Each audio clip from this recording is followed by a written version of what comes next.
رات کا ٹائم تھا۔ گاؤں بالکل خاموش تھا۔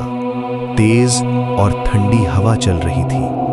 دور کہیں بھیڑیے کی آواز آ رہی تھی۔ مولوی کریم صاحب اپنے کمرے میں تسبیح پڑھ رہے تھے۔ اچانک دروازے پر زور سے دستک ہوئی۔ Talk talk talk. مولوی صاحب رک گئے۔ انہوں نے دھیمی آواز میں پوچھا، کون ہے؟ دروازہ کھولا۔ باہر ایک آدمی کھڑا تھا، سیاہ کپڑوں میں۔ اس کا چہرہ صاف نظر نہیں آ رہا تھا۔ وہ دھیرے سے بولا، مولوی صاحب، نکاح پڑھنا ہے، ابھی چلنا ہوگا۔ مولوی صاحب حیران ہوئے مگر مجبوراً اس کے ساتھ چل دیے۔ راستہ دھیرے دھیرے جنگل کی طرف بڑھنے لگا۔ ہوا اور تیز ہو گئی، ٹھنڈ اور بڑھ گئی۔ درخت زور زور سے ہلنے لگے اور پھر بھیڑیے کی ڈراونی آواز۔ مولوی صاحب کا دل تیز دھڑکنے لگا۔ تھوڑی دیر بعد دور ایک روشنی نظر آئی۔ وہاں ایک محفل لگی ہوئی تھی، مگر وہ انسان نہیں تھے، وہ جنات تھے۔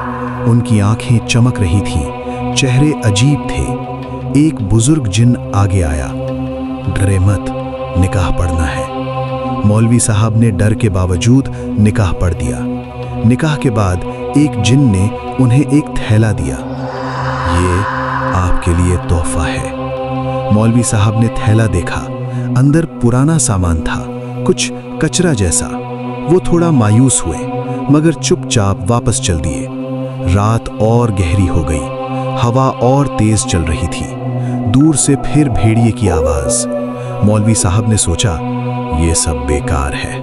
انہوں نے کچھ سامان راستے میں پھینک دیا اور باقی تھیلا ساتھ لے آئے۔ صبح ہوئی، مولوی صاحب نے تھیلا کھولا اور جم گئے۔ جو سامان بچ گیا تھا وہ سونا بن چکا تھا۔ ان کا رنگ اڑ گیا۔ انہیں یاد آیا جو سامان انہوں نے پھینک دیا تھا وہ بھی سونا بن سکتا تھا۔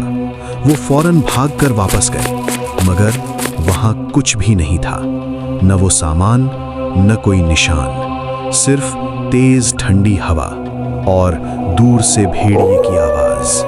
پھر اچانک ایک آواز آئی، ہر چیز جو بیکار لگے بیکار نہیں ہوتی۔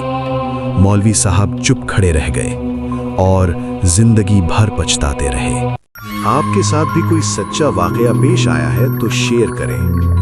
What's app number 0344 000 5914